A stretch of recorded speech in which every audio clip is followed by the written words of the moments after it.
For more analysis on the gun control debate in the U.S., we're joined live by Paul Craig Roberts, a former Assistant Secretary of the U.S. Treasury. Mr. Roberts, President Obama hasn't mentioned the assault weapons ban since the second school shooting at Virginia Tech in 2011. And he did nothing during his first term to revive the gun control debate. Did it have to take the deaths of 20 children for the president to address the issue? Well, you know, we had in the 20th century prohibition in which alcohol was prohibited. You weren't allowed to manufacture it, or sell it, or buy it, or drink it. And alcohol was everywhere. Everyone had alcohol. And it was the origin of the American criminal gangs, Al Capone, John Dillinger, and they all made millions and millions of dollars with bootleg alcohol.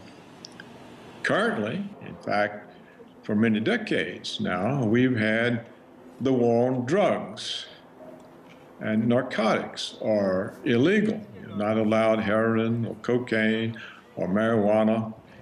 We spend billions and billions and billions of dollars, and yet the drugs are everywhere, and it has enriched the drug gangs, and the drug gangs fight over their turf, kill one another.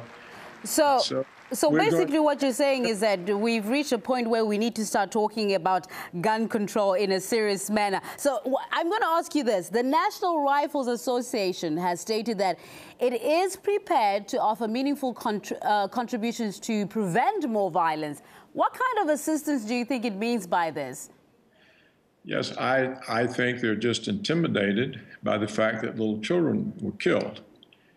But my point is, if they can't control alcohol and drugs, they can't control guns. And so there'll be a huge black market in guns, and all the gangsters will have guns, just as they still do. A sling and a rail system. So you know, my own view is that since the United States is now a police state, I mean, we have the most extensive spying on citizens in human history. It even goes beyond the imagination of George Orwell's dystopian novel, 1984.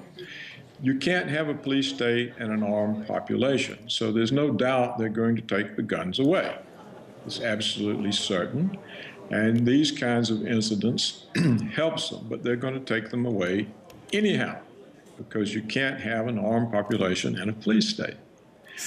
Now, the trouble with these incidents is that you never really know what happens. For example, here I'm looking at two news reports.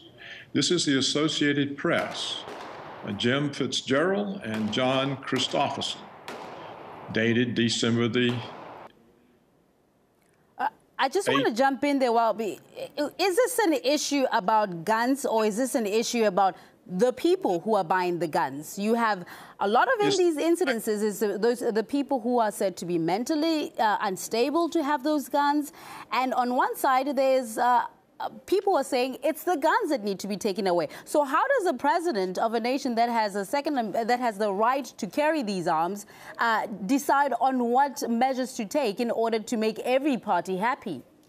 Well, if he can declare that he has the authority to murder American citizens without due process, if he suspects that they might be terrorists in any way connected to terrorists, or if he declares that he can imprison Americans for life without ever presenting evidence, he can certainly take away the guns. All he has to do is do it. But Great point there. The point I'm trying to make is we don't really know what happened, and the news reports are inconsistent. For example, the Associated Press reports that the medical examiner, Dr. Wayne Carver, said all the victims at the Connecticut elementary school shooting were killed up close by multiple rifle shots.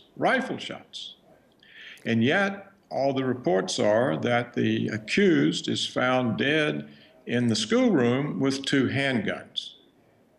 So how did he kill the kids with rifle shots with handguns?